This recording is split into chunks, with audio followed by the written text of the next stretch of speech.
right, we are here at the Fort Lauderdale International Boat Show at the Absolute booth, and this is their 62 Fly that we're going to be checking out next. So we're going to start back here at the aft and kind of work our way forward as we can. A couple guests on there right now, so we're going to do our best to work our way around them so we don't get in the way of their privacy. So immediately greeting us is going to be access to the crew quarters if you wanted to do that, and as well as the engine room. So we're going to check that out since it's not something you always get to see on boats. I like the cool little tint they got going on there on their windows on this, and it also lets some natural light into the crew quarters, which also could double as a spare guest stateroom if you chose to. Not totally necessary to have a crew on this size of boat, and it is pretty nicely appointed. You get 2 single berths there, and like I said, a lot of light gets to come in through here all around you, and you do actually get your washer dryer unit hiding out there. We'll turn around. I'm currently standing in the head on this boat. It is a wet one here in this cabin, so you got your shower, toilets down there. My camera might go, there it goes. That'll be access to the engines. We'll look at those in just a second. And if we flip around here, then it's just going to be the sink and vanity here in this 62 Fly rear crew or stateroom or storage or whatever the owner chooses to do with it. So in here, our engine room, we got twin Volvo Penta IPS 950 engines. Those are good for 725 horsepower a piece at the crank. And because it's kind of cool on this boat what you can see, sometimes they're covered up, but right there are actually, maybe you can see it better there, those are actually the pod drives that go straight down from on top there. And then those just rotate underneath and allow you to do pretty much anything you want with the boat as far as maneuverability and whatnot. Really cool and useful setup to have. Just a couple things there. Hiding down there is a stabilizer. Of course, your fuel tanks are going to be up there. Generators all the way on that side, but yeah, you could also go up through there, that ladder, but just not practical right now with people on the boat. So we'll close this door behind us and go on to other places on this boat. So we're going to step right back out around here, go across the swim platform area. And this guy would close there, but obviously they're leaving that open right now. As these folks step past us, we'll go up here, up these stairs. And I think we're gonna go up to the flybridge right now because I believe it was empty last I checked, so we'll head up that way now. So yeah, it looks like the flybridge is empty, so we'll check out this space and then continue to work our way through the other bits of the boat. You can see how it's opened up, that obviously closes. That's your Canyon grill. Below there is just gonna be your ice maker on that side. And over there on that side is a refrigerator. We'll just keep working our way forward into the helm area. Twin Garmin glass displays, as well as your Volvo Penta engine information on that one. Very standard controls like you'd find on pretty much any boat that has twin engines. Naturally, you're going to get your twin your twin throttles, your joystick. You get a Fusion head unit, and your thruster controls are going to be on that side. Some switches for various things, tilt steering wheel, all that good stuff. Flip around here. We'll make note of these cool looking seats. They almost look like an automotive race seat, so that's cool. I like it. It's the kind of thing I'm into, so I like that little bit of the styling there. Looking forward, when we get actually up here at the helm, very easy to see all the way up to the front working area and the tip of the bow there, so that's really nice. We flip around here now. This one has the retractable portion in the hardtop on it, so that can open up and just lets in all the light that you could ever want coming right through there. So it's definitely an option. We got sound system built in there as well. Really big area there for sitting down, enjoying your dinner, drinks, whatever you want to do with the space. I don't know, you could easily fit 6. You could probably squeeze 7, probably even 8 people around that table. Back here, I really like what they've done. It just kind of extends the space back here. Big seating area. You can actually move that around and rearrange it as you see fit. Absolute, they like to offer part of their furniture to be modular, if you will, instead of just bolted down into place, and what you see is what you get. So it gives you freedom to move that stuff around. Obviously, excuse me, not all the seating is able to do that. Those are molded in, but those ones you have the freedom to do what you want with those. So we're gonna head back on down the stairs here and check out a few other things. All right, come down here, and just to aid in navigation at, I guess, maneuverability rather, at low speeds. When you're docking aft to, of course, you get your joystick remote station out here. So you can imagine you're standing here and you're just really easily able to see what's going on here on the back of the boat if you're docking that direction. Just gonna be a little storage compartment that I couldn't help myself but look inside of it there. And I'm gonna step on in here, and we're greeted by this galley aft layout. It's really nice, really open in here. The windows are extremely tall.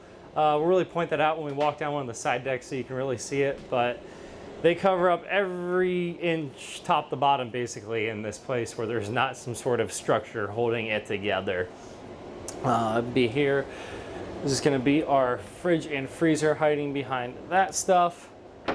Let's see, we got a Bosch oven down there and a Bosch glass electric stove there. Just big fan of the galley aft layouts. I feel like it just ties really well into that space. You can obviously open that up there a lot more. You can have basically like a little bar pass-through area there, whatever you want to do with the space. I'm a really big fan of this table, and I hope I can do it justice here on camera. You can kind of see it there. That is a really cool dark wood grain with some medium tones thrown in. I think it just looks really cool in that space there. And they just match that throughout the boat in some other places. But anyways, again, you could very easily comfortably fit 4 people, but you probably get 6 around that table. Moving into, I guess, the salon or saloon area, whichever you choose to call it. Nice big spacious sofa seating area there. You got a love seat on that side there as well. And if I had to bet, there's a TV that pops up out of there somewhere. So let's see. Guess I'll just take a look back here at the whole thing. Like I said, there's just glass and light and stuff everywhere, and the white ceilings here just really help it feel open. All sorts of good stuff like that. But we'll flip around here. It's kind of a cool little, I'm going to call it an atrium. The space there with the stairs, the little railing is actually a really cool thing, and it helps that feel more open. They could have just put a wall or something there and close it in, but then it feels claustrophobic, so it's good to see them doing something like that. It just feels open as you get down in there. Here's our helm down here. Very similar to up on the flybridge. You just get 2 larger Garmin displays as opposed to 2 smaller ones up there. And most of the other controls are pretty much the same as you would have found up on the flybridge. Similar style of the automotive style, race looking seats there. 2 of them done up in a darker color here. We're gonna step on down into this area, but before we do that, flip around here just to show off all the switch panels they got there. Just out in the open, easy to get to. Pretty cool stuff they got going on with that. So walking down these stairs, super easy to go down, really spacious, like I said. Calling it an atrium, I am, because of how open it is. And we'll step right down in here and take a look around. They got more of that cool wood finish going on there. I think that's fantastic. Walk down there, that would be our master cabin, excuse me. We'll get there in a second. You're gonna walk down here. This is going to be our head here. If we go this way, you get your shower stall there. So it's a wet, dry setup, of course. And if we flip this way, it's gonna give us ensuite access to that guest stateroom there. So it acts as a day head and ensuite for that cabin. Coming around this way, we head forward to the VIP stateroom. You got your TV popped up there. So that's what that one up in the saloon area would look like if it was up, and it'd be bigger. But yeah, little desk area, makeup area, whatever you want to do over there. I like when they put the bed at an angle here instead of putting it in the V of it. I think it just helps you get around in here a lot better. I'll flip around here. all sorts of fun stuff going on, but we're gonna walk over this way, and reveal behind there will be just a hanging closet space and some other space below that, so that hides behind the mirror. And over here is gonna be the ensuite access to the head for this one. Again, wet, dry setup. Shower, there's ample space in there. I'm gonna guess you could be about 6'4", 6'5", and fit your head in there, no problem.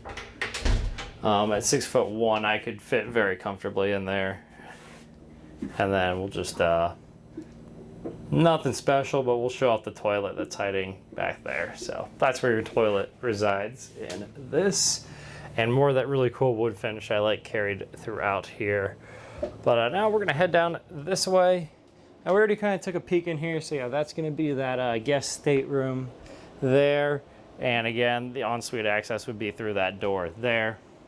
Heading down here, this is gonna take us down this hallway with more of that cool wood finish going on there, and take us to the owner's cabin on this 62 Fly. It's breathtaking. This is awesome. Really is. Nice big window on that side, even nicer, bigger window on that side. All sorts of good stuff. Another, you could do your makeup, you could use it as a work area, do whatever you want there. If we come around this side, that gives us access to our bathroom here. The shower's all the way up in there, really spacious. Yeah. Again, 6'4", 6'5" is probably about what you could fit in there, so tons of headroom. One thing I wish they had, and they don't have, you're killing me, man, are my rainfall shower heads. But that's just that's a me thing. Nothing actually wrong with what they've done here. So we'll step back here, take another look at this. Again, toilet, vanity on that side. Flip around, come out here, and again, that's gonna be like king size bed there, I would think, going on there. Step down in there. There's a mirror. This guy's gonna open up, and that's just gonna give you closet space. A safe is hiding down there, and then there's just a hanging rod up there. We'll close that up, and before we head out, I'll take note of the Samsung TV there built into the wall, and we'll head back out this way. Of course, there's a... All right, we're back at it. Our battery died there, so we're just teleporting out onto the deck of the boat, and we're gonna head up this side deck and see what we can get into. I do want to note the glass. Like I said, on the inside, super expansive. On the outside, it actually covers the whole side of this thing, floor to what would be the ceiling in there. So the whole side of the boat is glass. Only from the inside can you see the structure that obstructs your, slightly obstructs, I should say, your view out. So just gonna turn around and look at that because it's fantastic. Like, it's all glass, beautiful, beautiful stuff. We're gonna flip back around here, continuing our way forward. I will note, side decks are nice and wide. The handle here, just barely under waist height, so really easy to grab and feel confident when you're grabbing it. Up front working area there, as one would expect. You get 1, 2, 3 loungers there. You can have them at varying heights. You can have them flat, whatever you want to do there, you can do it. We'll flip around this way just so we can see what's going on a little bit better. And then you get another few seats there in that seating area as well. And of course, there's a Fusion remote head unit there, so you can control the sound, whatever you wanted up playing in this space from the other ones. I see some folks inside, so we're gonna walk right along here, and I think we're gonna head up to the flybridge to finish this video up. So we'll walk around here, and we're actually just gonna go right back here to finish it up, as I saw gentlemen heading up on the flybridge. So we'll just make ourselves at home right here on the aft of this 62 Fly. All right, that was the Absolute Fly 62 here at the Fort Lauderdale International Boat Show. Really cool boat. The floor-to-ceiling glass on the outside looks absolutely stunning. That's got to be one of my favorite parts of it. And then it's equally beautiful inside, how you get all that natural light in there. Just makes it feel really spacious. And for a sportier style boat, they actually do a really good job with the space up on the flybridge of this, I would like to say so. So much going on with this boat. I can only show you just bits and pieces that I had time and working around the guests here at the show. So if you want to come check it out for yourself, I absolutely urge you to do that. I'll put some contact information down in the description below so you can get a hold of our friends over here at Absolute, and I'm sure they would love to have you and show you around one of these beautiful vessels. That's all I've got. Thanks for watching.